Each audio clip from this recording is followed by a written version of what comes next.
अब रुख करते हैं विदेश का, दिखाते हैं आपको विदेश से आई 10 बड़ी खबरें। सबसे पहले बात करेंगे अमेरिका से जुड़ी खबर की। डोनाल्ड ट्रंप का यूक्रेन को बड़ा झटका सामने आया है। ट्रंप ने यूक्रेन को दी जा रही मदद रोककर नए हथियार यूक्रेन भेजने पर भी रोक लगाई है। ट्रंप ने रक्षा सचिव को आदेश पर अमल करने को कहा है। जेलेंस्की के साथ पिछले हफ्ते बहस के बाद ट्रंप का यह कदम सामने आया है।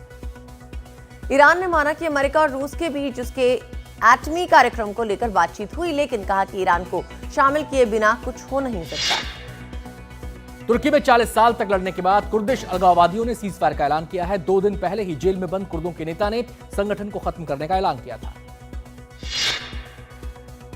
अमेरिकी एयरक्राफ्ट कैरियर यूएसएस कॉनबुजन दक्षिण कोरिया के बुसान बंदरगाह पे पहुंचा। मीडिया को विमानवाहक पोत पर जाने का मौका दिया गया। जर्मनी के मैनहेम शहर में एक तेज रफ्तार कार का कहर सामने आया है। बताया जा रहा है कि एक कार शहर में तेजी से दौड़ती हुई आई और शहर के एक बाजार में भीड़ को टक्कर मार दी। इस घटना में एक शख्स की मौत हो गई, कई लोग घायल हुए। पुलिस ने बताया कि इस मामले में एक संदिग्ध व्यक्ति को गिरफ्तार किया गया है। चीन की सबसे बड़ी राजनीति सलाहकार संस्था सीपीपी-सीसी का सालाना जलसा 4 से 10 मार्च तक होगा।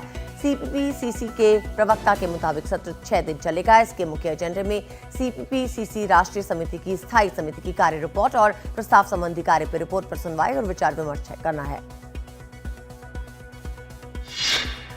जापान के शाही घराने के सबसे छोटे पुरुष सदस्य राजकुमार हिसाहितो ने सोमवार को पहली बार मीडिया का सामना किया। वो पिछले साल सितंबर में ही 18 बरस के हुए हैं। पिछले 4 दशकों में शाही खानदान का कोई सदस्य पहली बार बालिग हुआ है। राजकुमार हिसाहितो ने कहा है कि वो अपनी पढ़ाई लिखाई पर ध्यान दे रहे हैं, लेकिन बीच बीच में अपनी सार्वजनिक जिम्मेदारियां भी निभाते रहेंगे। अमेरिका में दक्षिण कैरोलिना के जंगलों में भयंकर आग लगी है। आग बुझाने की भरसक कोशिश हो रही है।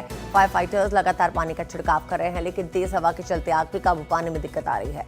मॉर्टल बीच शहर से कई लोगों को छोड़कर जाना पड़ा। अब दक्षिण कैरोलिना में इमरजेंसी जैसे हालात हो रहे हैं। पोप फ्रांसिस की हालत अभी स्थिर बताई जा रही है। पोप फ्रांसिस रोम के गेमेली अस्पताल में भर्ती हैं। उनके शुभचिंतक दुआएं कर रहे हैं। अस्पताल के बाहर फूल लेकर आ रहे हैं। 88 साल के पोप को खांसी और सांस लेने में दिक्कत के चलते अस्पताल में भर्ती कराया गया था।